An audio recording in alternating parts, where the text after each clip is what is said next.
Previously, on keeping up with the Kenya Kwanza government. Please, let us not incite the young people of our nation. Are Kenyans hating on President Ruto for no reason? Or is the president out of touch with reality? Those of you who participated in destroying property in all our towns, we will come after you, especially the people who planned those violence. If you ask the president and his inner circle, they will swear on the Bible, the Constitution, and maybe even a bag of subsidized fertilizer that this is exactly what's happening.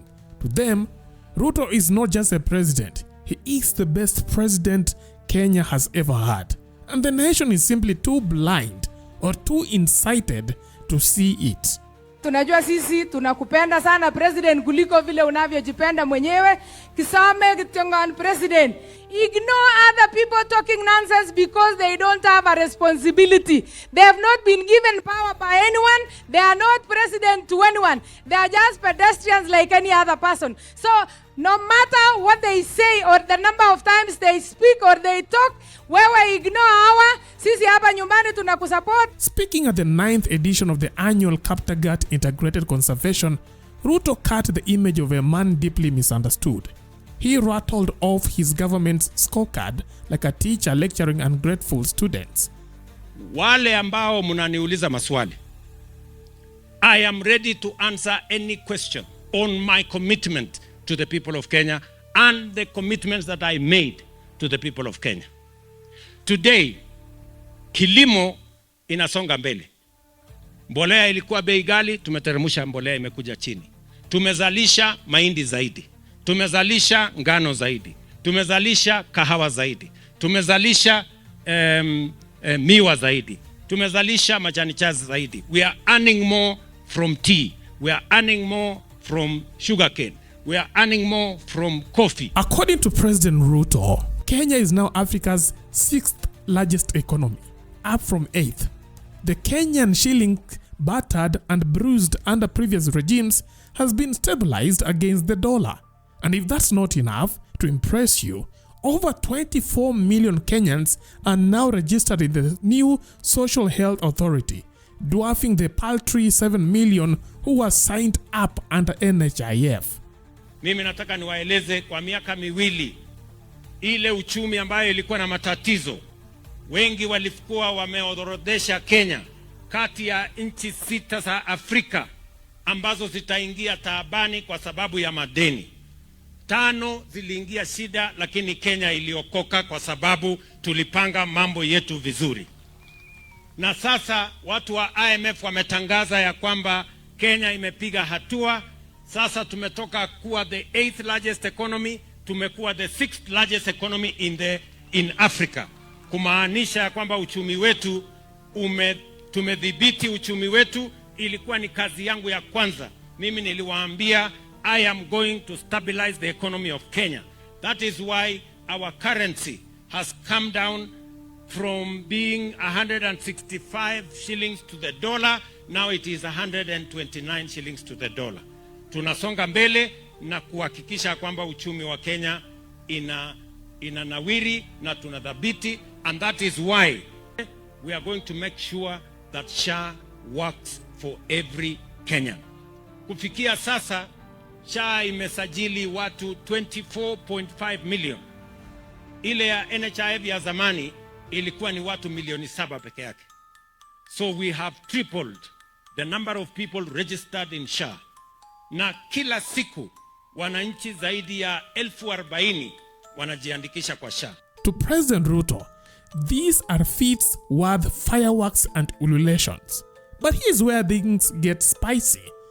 According to the president, it is not corruption, scandals, rising taxes, or the skyrocketing cost of living that is making Kenyans restless. The president believes his haters are a coalition of religious leaders, politicians, and even parents who are whispering venom into the ears of Kenyan youths, turning them against his government. Munachochea mambo ya ukabila, munachochea chuki, munachochea mikawanyiko. Pale watu migawanyiko inatuletea kisirani. Migawanyiko inatuletea mambo ya chuki. Chuki inazaa lawlessness, kukosa kwa nidhamu na kukosa watu kuheshimu sheria. Watu wakikosa kuheshimu sheria, wanafanya maandamano, wanaharibu mali ya wengine, wanachoma biashara ya wengine, wanaharibu sifa ya nchi yetu. Maisha inapotea. Haya ndio mambo lazima tukomeshe kama wananchi. Wazazi, zungumzeni na watoto wenu. Sisi wote kama wazazi lazima tuongee na vijana wetu, watoto wetu. Shida tuko naye ni wazazi wengi wanaogopa watoto wao. They cannot tell their children what is wrong from what is right. We must step back as a nation and ask ourselves, is this really what we want to do?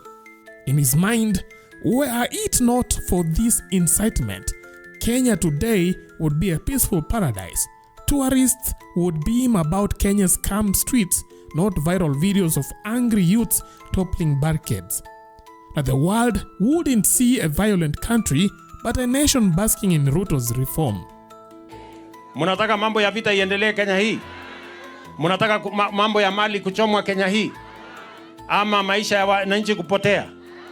Ndio tunasema tunataka amani. The only way we can move forward as a country. Kwa sababu hii fujo yote inaendelea hapa, inaharibu sifa ya Kenya, sio Kenya peke yake. Inaharibu sifa ya Kenya duniani kote. Wale waegezaji ambaye nimeenda kuwatafuta, hawa watu wa fujo kwa street wanakuja kuwafukuza. Kwa sababu watu hawajui hii vita inaelekea wapi. So we must be careful, na sisi wote tuungane, na kila mzazi ongea na mtoto wako. Ama namna gani? Hawa vijana ni vijana wetu, they are our young people, they are our children. Ni bidii yetu na ni lazima sisi kama wazazi tuchukue jukumu letu, tuhakikisha kwamba hawa watoto tunawapatia mentorship, tunawasomesha na tunawapangia ajira, Kenya iweze kusonga mbele. But here is the question. Why exactly are Kenyans protesting? Are they simply being manipulated by politicians, pastors and bitter parents? Or is there something deeper fueling the rage? Let's rewind.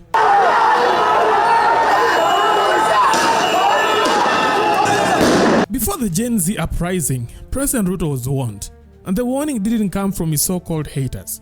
Even former President Uhuru Kenyatta during his tenure once cautioned about a looming youth revolt. This one he warned wouldn't be led by Raila Odinga or any other political bigwig. It would be organic. We have a youth bulge that, if not properly handled, can be a time bomb that can blow this country to pieces. The handling of that has to be done extremely carefully.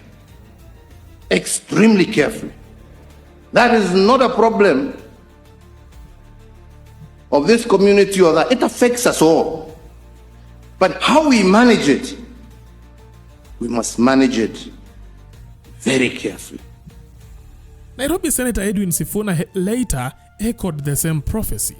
And Trevor, I want to add one writer. Yeah. You people, this country, this illegitimate government is better off when it is known people like Sifuna, like Raila, like Osotsi leading these demonstrations. The day Kenyans take this matter upon themselves, Trevor, there will be no one to call to the table. True to prophecy, June last year delivered the nightmare. The Gen Z protests exploded like a volcano no one saw coming. Is dead. We'll find that guy, Ruto. Ruto bana toka enda kimbia, run bro. It's my friend's blood. They killed him.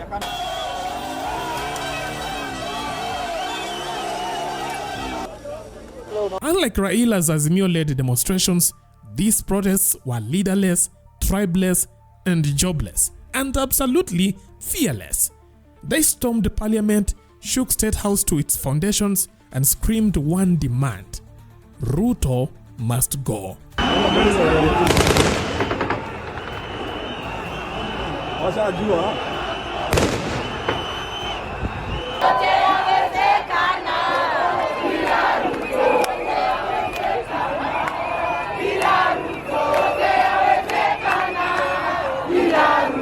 Since then, President Ruto and his government have not known peace. Ruto must go.